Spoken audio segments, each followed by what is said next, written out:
आप तक टाइम्स में आपका स्वागत है। एपीएमसी कुल्लू एवं लाहौल स्पीति की आनी में जागरूकता कार्यक्रम का आयोजन एपीएमसी कुल्लू एवं लाहौल स्पीति की ओर से ग्राम पंचायत घर नमहोग तहसील आनी में जागरूकता कार्यक्रम का आयोजन किया। एपीएमसी से आए हुए श्री देवराज ठाकुर द्वारा इस किसान प्रशिक्षण शिविर के बारे में किसानों को पूर्ण विस्तृत जानकारी दी। उन्होंने कहा कि यह शिविर किस वजह से आपके इलाके में लगाया जा रहा है और एपीएमसी कुल्लू जिला अधिकारी सचिव शगुन सूद द्वारा किसानों व बागबानों को बताया कि अपनी कृषि उपज फल सब्जी सब जब मंदिरों को बेचने के लिए सब्जी मंदिरों को बेचने के लिए ले जाते हैं। धन्यवाद। डिजिटलाइजेशन का जो मुद्दा है वो अब हमारी जो सब्जी मंडियां हैं, हमारी नज़दीकी सब्जी मंडियां लगभग पूरे हिमाचल में और इसके साथ साथ पूरे भारतवर्ष में।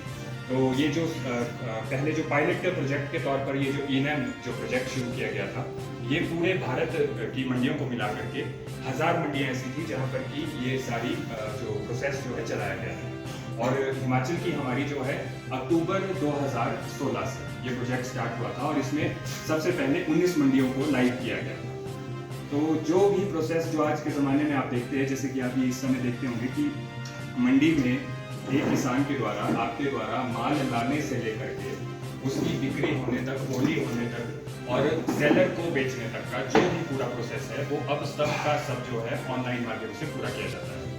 अब दे देंगे, समझ लीजिए कि आपको रेट कुछ और दिया और जब हमें आप फॉर्म देंगे, ये आप फॉर्म होता है तो इस पे रेट कुछ और होगा। तो इस पे रेट जब कुछ और होगा तो हमें मार्केट फीस आई कुछ और, आपसे लिया उन्होंने कुछ और, है ना, आपको दाम दिया कुछ और हमको दिया कुछ और।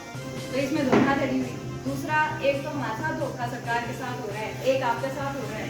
और जब आपको उसने चीटिंग की, दीजिए आपके पैसे नहीं दिए, 2 लाख नहीं दिया, 4 लाख नहीं दिया, तो जब आप हमारे पास कंप्लेंट करने आए, अब मैक्सिमम कंप्लेंट्स तो आपकी 11 नंबर पे हैं सीएम हेल्पलाइन पे, पता नहीं कितने लोगों ने कंप्लेंट डाल के रखी है। और जब हम बिल मांगते हैं तो बिल ले आते हैं वो पर्चा जिस पे लिखा होता है शॉप नंबर 111 ऐसे करके, नीचे आरती का नाम, मोबाइल नंबर। अब उनके लिए तो पक्का बिल है वो।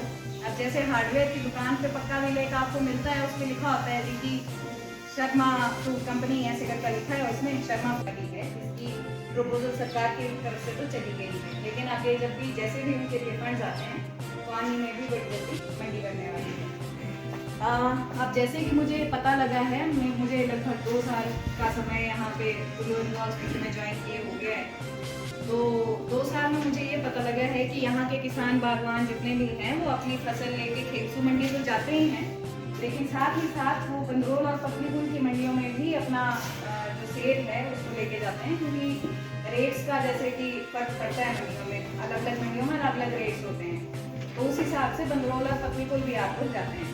तो बंदरोल और पतलीपुर जो हमारी मंडियाँ हैं वो राष्ट्रीय कृषि बाजार से लिंक है।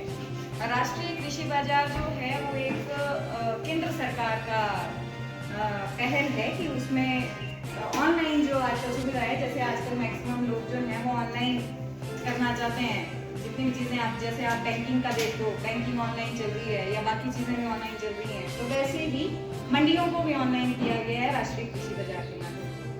उसके लिए आज एक शिविर जो है उसका आयोजन किया है। हमारे साथ ई-नैम के प्रतिनिधि देवेंद्र कुमार जी हैं, वो आपको डिटेल में ई-नैम के बारे में समझाएंगे। ई-नैम का मतलब नेशनल एग्रीकल्चर मार्केट, राष्ट्रीय कृषि बाजार, तो उसके बारे में ये आपको जानकारी साझा करेंगे। बाकी मेरा आज एक मकसद ये है कि यहाँ जितना भी आपका ये एरिया है आनी निर्माण का, यहाँ मैक्सिमम कंप्लेंट्स आती हैं फार्मर्स, जितना भी पूरा कुल्लू डिस्ट्रिक्ट है उसमें मैक्सिमम